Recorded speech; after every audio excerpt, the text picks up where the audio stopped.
jobs, logging in the Pacific Northwest. These were the toughest bosses yet.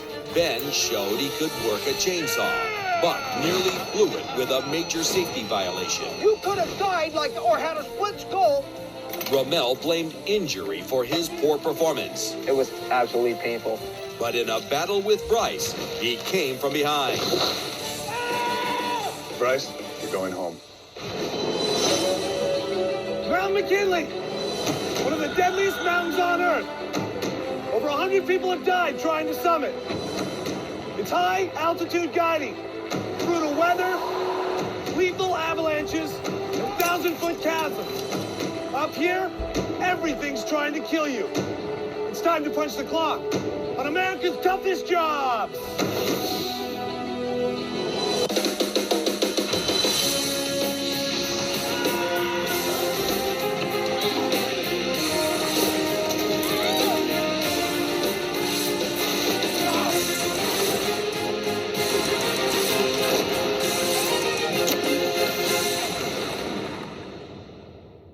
Our final 5 workers are heading into the heart of the Alaska Range, Denali National Park. For over 100 years, adventurers have journeyed here to conquer McKinley, North America's highest mountain. It's considered one of the world's most dangerous peaks. More than 700 climbers have been rescued since 1976.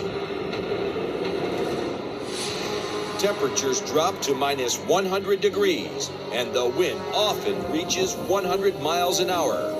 The difference between life and death up here is a guide.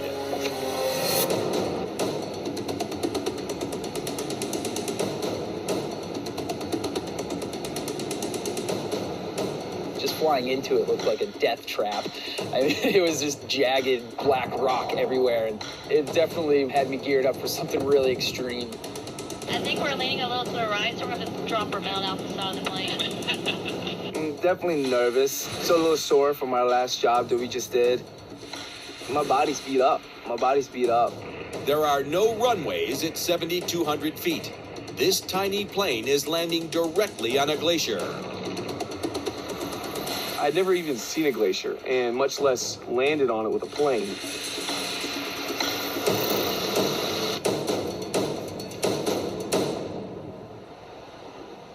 This is your new boss, John Race. Hey, John.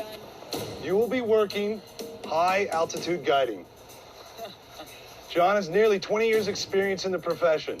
He has summited McKinley 13 times. He's been to Everest twice. Over 100 people have died trying to summit McKinley's 20,320 feet, including 3 in the last 2 weeks. Brutal, week-long storms, cracking ice, or one misstep can mean death to you and everyone that's with you.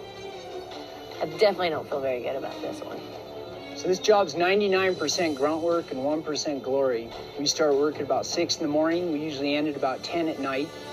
And we do everything for our clients. We cook for them. We dig their latrines. We take care of them when they're sick. We carry their loads when they can't carry it. The responsibility is huge. One of the things that we always like to think about when we're climbing up here is that we're not just tied to the people that are on the rope, but we've got their families and their employees and everyone else back home. And we've all been in situations where we've seen things go wrong. We've all hauled bodies off of peaks like Denali. We've all seen accidents that resulted in death. We've all had friends die, including friends die doing this job. Our rookie mountain guides will first learn the basics, including self-arrest. Hey!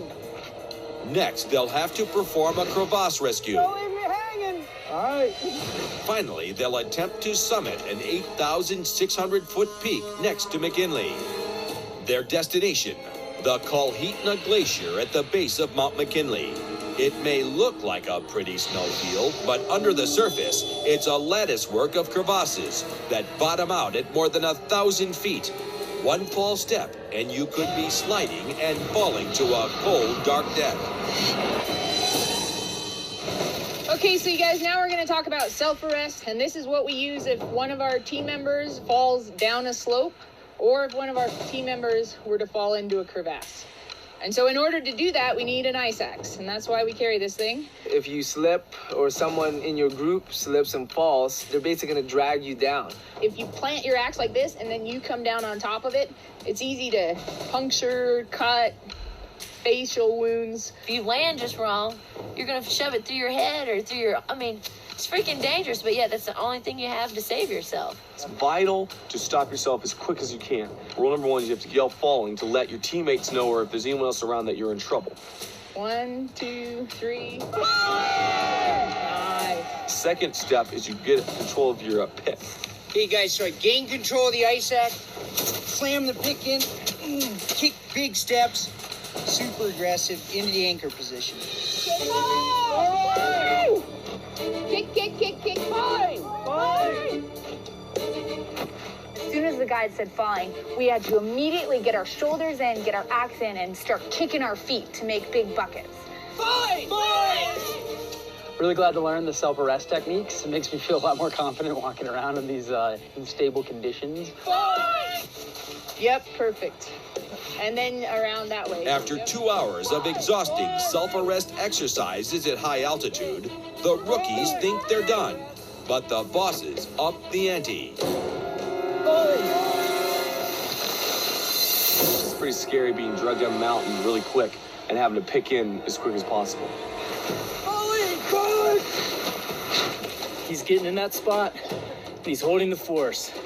It's ultimately what we're looking for. It's pretty scary when you can't even see and you got a pickaxe in your hand and you're like, save yourself.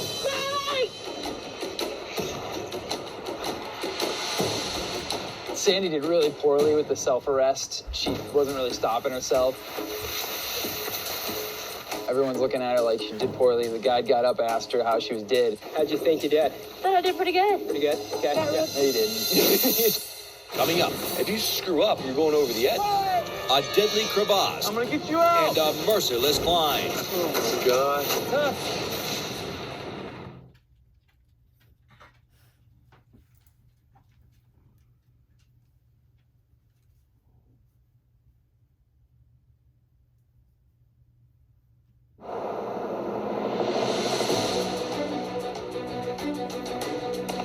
Now that they've learned how to stop themselves from falling, it's time to rope up and hike to the campsite 2 miles away.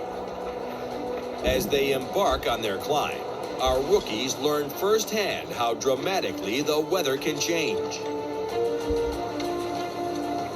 A sunny afternoon disintegrates into a thick snowstorm. I thought the weather in New England was complicated and rough, but this was like 90 times worse. It was like a teenage girl's emotions. Like the freaking weather would just turn on you and just kick you in the butt.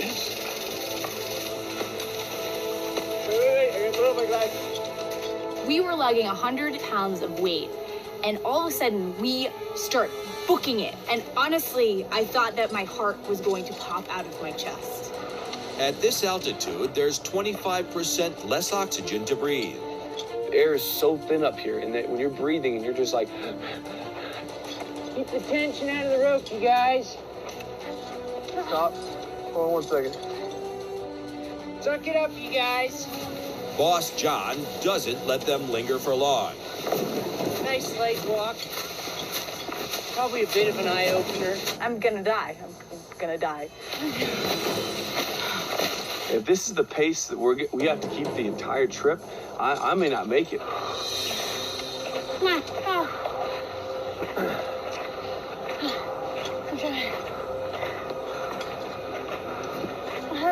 Sandy, whose strength allowed her to manhandle 100-pound bentonite bags in the oil fields, It's all right here, baby. Oh! is having a hard time carrying her 100-pound pack at high altitude. I'm sorry. Sandy was my saving grace, Sorry. because she was struggling more than I was, so we kept having to stop for her. And so then I could take a breather, which worked out really well. Okay. This is hard as hell. It's a big change in elevation coming from Texas up to the freaking top of the world here.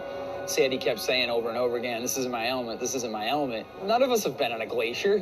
Sure, I shovel my driveway in the winter, but I wasn't born on the North Pole, man, you know? It's like whatever, you know? Tough. Being pulled in both directions here. You know, I'm getting pulled back by Romel and forward by Steven and just kind of getting torn in half. It was pretty hellish.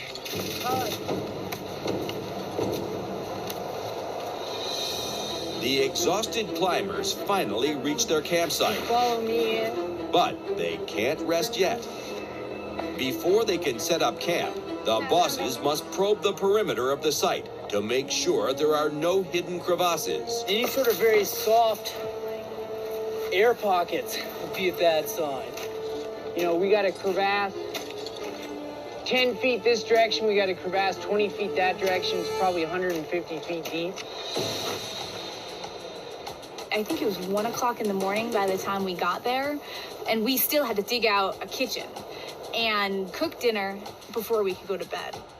So we need to bang this out as quick as we can. So this is basically Olympic digging. Make your wall, eyeball it, and then dig like mad. Setting up camp was just hell because you realize I'm about to sleep on a bed of snow, which is freezing. It felt like it was a million below zero. We are building the latrine, digging the toilet. Yeah. We're digging this hole, this really big, deep hole, and we have to stack all the snow up to give people like a, a privacy wall. You do have to put a lot of backbreaking work into it. So you guys, the number one rule with digging is you never want to move the same snow twice. Oh, and then grinding out the what's left. While setting up the tents, Romel runs into problems tying knots. Don't make a loop, just pinch it. Pinch it. So pinch it, and then take your other hand, Okay.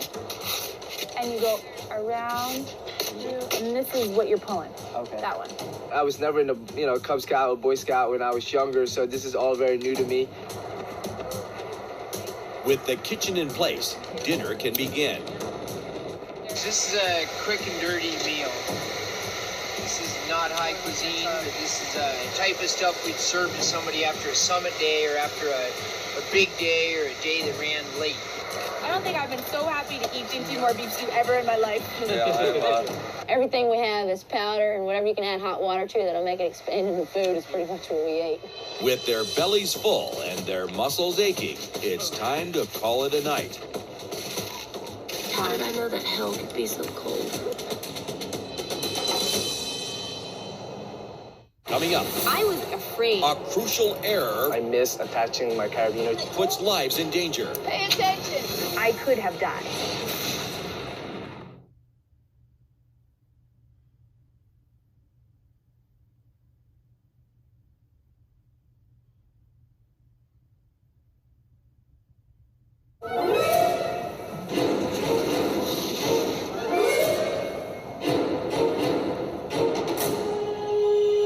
Let's hit the road and get out of here. Boots on, out of the tent. Let's just go. Let's make sure that the hip belt is super tight. We're gonna do some stuff today where if that's not super tight, you would fall out of your harness. Let's go and let's keep the rope stretched out. We're crossing a crevasse right out of camp, so hold up and let this get stretched. They've been dropped off on a glacier, pulled through the snow, and dragged up a mountain in a snowstorm. Now they're heading to the last place they want to go.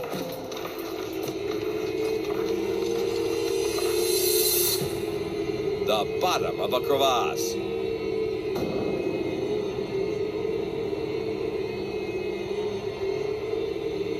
I think we may be climbing down into it. Today's task, rescue a fellow guide who's fallen into a crevasse. You guys get into this, it doesn't work out, something's going wrong, you gotta keep your head. You know, you make a couple mistakes and you freak out or start making excuses. You know, that's not gonna fly up here. Logging, they could turn the yarder off. Or monster trucking, they had that switch, they could turn the monster truck off. There's no off switch up here, you know what I mean? First, the rescuer must stop the victim's fall by self-arresting. Then, they must secure the line and set up a pulley system. Hey, Ben, can you hear me? Yeah, I'm here. The pulley system takes the weight of the victim off the rescuer, allowing the rescue party to pull the person to safety. So you're gonna have to react super fast. It's gonna be much more of a pull than you guys have felt so far. It's critical to move fast because temperatures in crevasses can be 50 degrees colder. A victim can quickly succumb to hypothermia. Before they perform their rescue, the novice guides are given a crash course on tying knots and pulley systems. 1, 2, 3, pull! As soon as you undo that clove hitch, you need now have one hand on you got a hand on the line. My head was spinning. I was like, this is going to be crazy because he did it so quick. Romel's weakness with knots comes back to haunt him.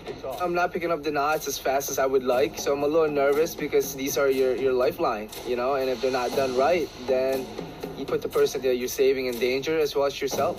I'm gonna match you guys up so that similar-sized people are rescuing similar-sized people. First up will be Steven rescuing Ben. Tell my mother and Amanda that I love them. 1, 2, 3.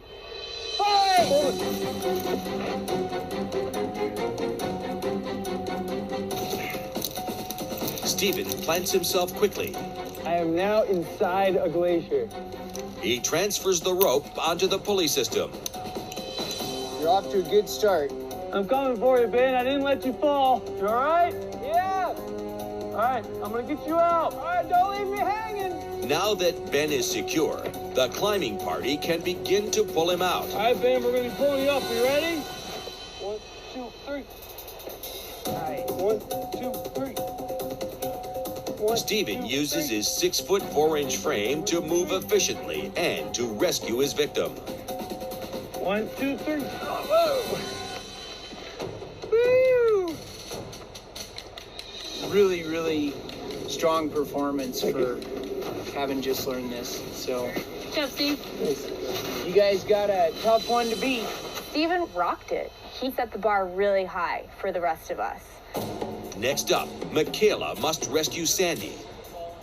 I got full faith in Michaela getting me out of the hole, but just the idea that I'm about to freaking fall off in a crevasse is kind of freaking scary. I think the big thing in this is keeping your cool. You don't want to make any big mistakes, and you just have to remain calm while you're doing everything. Michaela, are you ready? I'm ready. When I say falling, you're gonna self-rest. So, 1, 2, 3. Falling! Dig, dig, dig, dig, get that axe in. I slid and then I hit a jerk, which is where she tried to stick, but she didn't stick herself and rest, and then I dropped more. She fell flat on her face. She had nothing but issues. I didn't nail it. I didn't get it. And finally, I just, gritted my teeth and I dug my shoulder into the snow and I kicked my feet as hard as I could and I stopped myself. With all of Sandy's weight pulling her towards the crevasse, Michaela must tie a friction knot while at the same time holding her ground. Oh.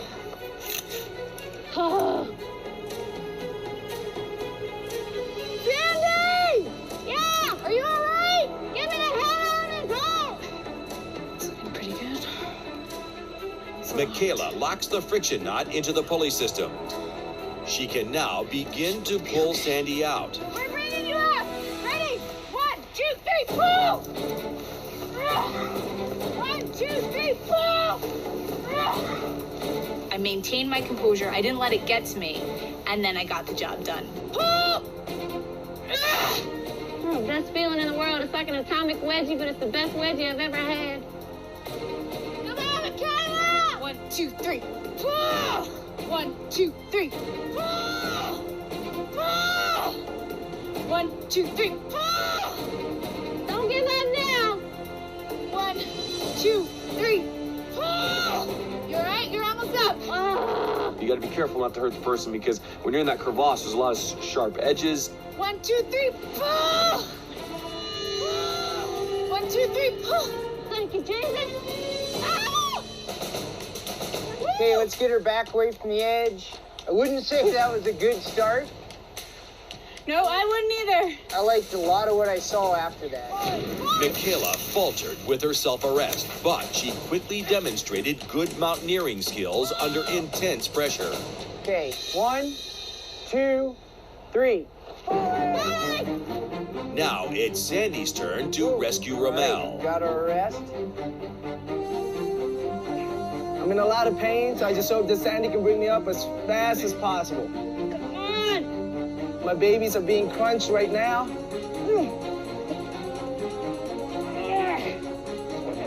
Baby.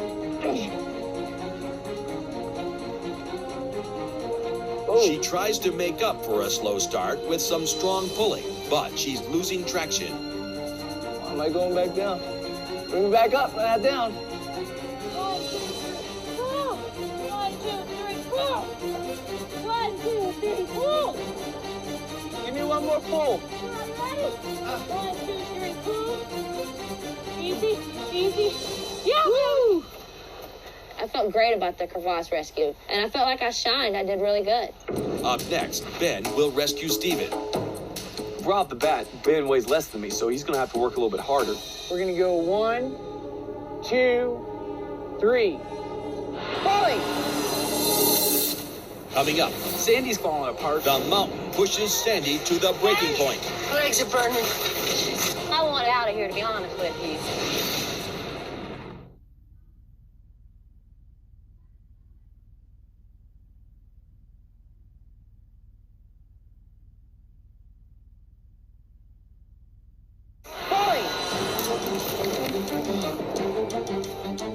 I went off, and I actually felt at one point where I was like back on my head almost, like my feet were up in the air. It was crazy. It was like bungee jumping. That went terribly. I got dragged off my ass. When I went to put the pick in, it hit the carabiner, pulled the pick right out of my hand, slid me back another 10 feet. I had to stop with my feet and my hands. Oh, come on, Ben, get me out of here.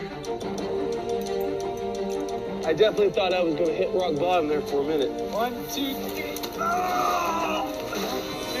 Ben's self-arrest blunder means he has a much longer distance to pull Steven to safety. Man, they're having trouble picking my heavy ass up. All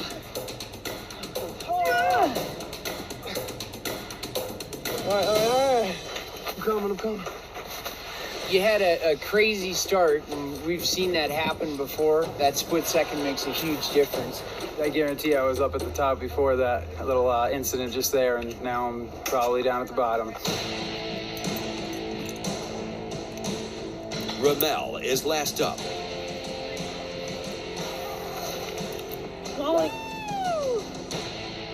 Michaela is a lot heavier than she looks. So when she went down, she definitely pulled me back. I'm falling right now. I'm not sure why I'm falling a little bit. I don't know why I keep falling. How you doing, Michaela? Hey, I'm doing good. Thanks, Ro. Ready? 1, 2, 3, pull. 1, 2, 3, pull. 1, Ramel 2, 3, ties pull. his knots correctly 1, and 2, 3, swiftly pull. heaves Michaela out of the crevasse. 1, 2, 3, pull. 1, 2, 3, pull. I thought Ramel was going to blow it, and he did remarkably well. I thought Ben was going to crush it, and he could have had a much better performance. Steven out of the blue. I mean, I thought we were going to see some action, and he did an amazing job. After an exhausting day of rescuing each other, the final 5 return to camp to eat and rest. In just 4 hours, they will face the biggest physical challenge of this job, a high-altitude summit climb. I'm interested to see what they have in store for us at 3 a.m. in the morning. Although it still looks like it's 2 o'clock in the afternoon. We're going to go climbing. We're going to get on top of a peak. And we need to do that early in the day before things soften up and we start to have a lot more avalanche hazard and a lot more likelihood of falling into a crevasse. You can't get overconfident. One misstep, you can fall into a crevasse and drag your whole team with you. Their third workday involves a treacherous 3-mile-long climb over deep crevasses and knife edges. This isn't a one-way deal. If you get up there and tank, we can't get you down. This is the capstone. Like, this is the thing that we came here to do. Their destination is a peak called Control Tower, a breathtaking 8,670-foot peak. Okay, guys, this is it. Let's do it.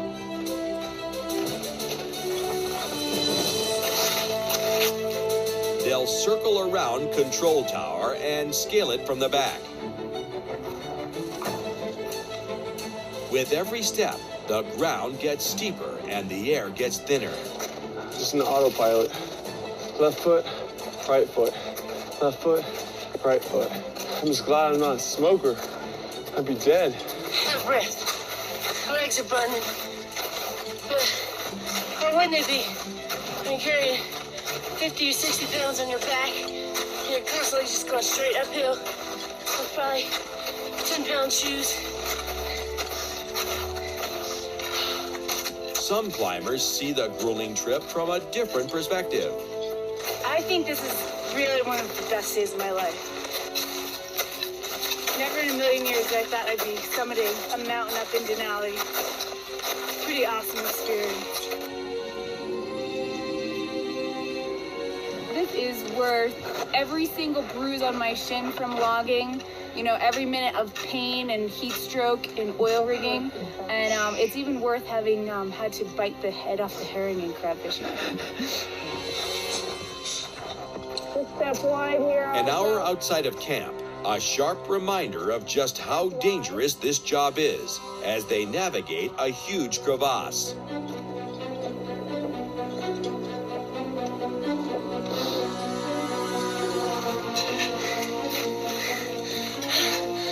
Work it up, you guys.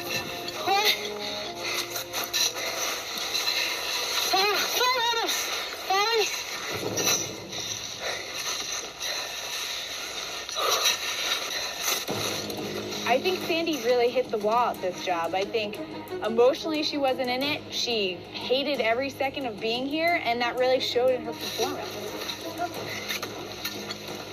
Sandy's having a really hard time with her footing, and, you know, as a result is kind of exhausting herself. But Sandy blames Steven and his long legs as the source of her problems. He covers so much ground, even with his baby steps. I'm taking like 2 to his 1, so I'm watching the speed of the rope and like keeping my feet with the speed of the rope. Things get a lot more serious from here. There's places where we're gonna be on a knife edge. You're gonna be able to see down both sides of the mountain. But you guys aren't gonna slip, right? Nope. Correct. Okay. I can tell you if you slip, our opinion of you will change very quickly. Let's get that axe back in your uphill hand. And hold on to that thing super tight, okay? Don't wobble, you're making me nervous. Our guides must scale ridge after ridge in pursuit of the summit. It's tough going. None of them have ever climbed before.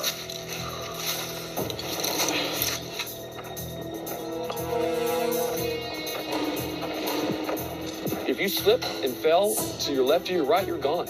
And hopefully your teammates will catch you, but there's no guarantee. Finally, after an intense 3-hour vertical ascent, they begin their final push to reach the top.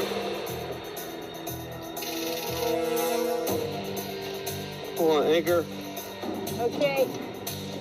So you're gonna have to have the rope on your uphill side when you get to this. Cool. Anchor.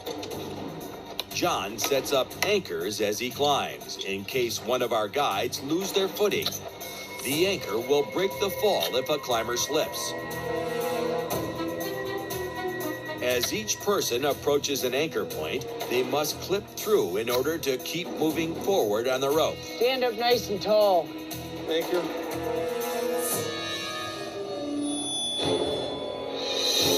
Ramel is caught up on an anchor. I missed attaching my carabiner to the rope and actually slid down. Just don't lock it, Ro. Yeah, I got the non-lock on. When I took my spare carabiner, I actually did the exact same thing. No, you just did it again. Pay attention. I was actually afraid to be attached to Ramel while we were summiting. We were climbing up a very steep grade, and we had to tie into an anchor line. And he unclipped us 2 times in a row. And if he were to slip, which I wouldn't put past him, we were all gonna fall off the mountain. I could have died. Literally. Sorry. You didn't do what I told you. You did the opposite of what I told you. I said take the beaner that's not attached to anything. Okay. You can't just screw around with the rope here. Oh my God. I think that's it. Right on, you guys. Woo!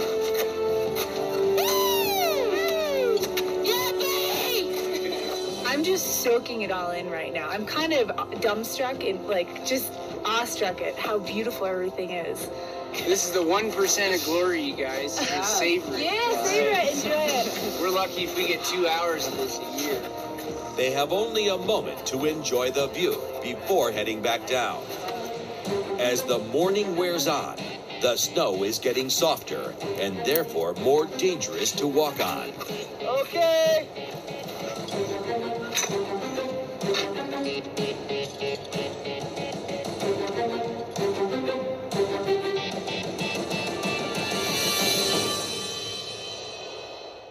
Coming up, Now we're gonna see who wasn't tough enough. the boss decides John? Let's do it. who will move on to next week's finale.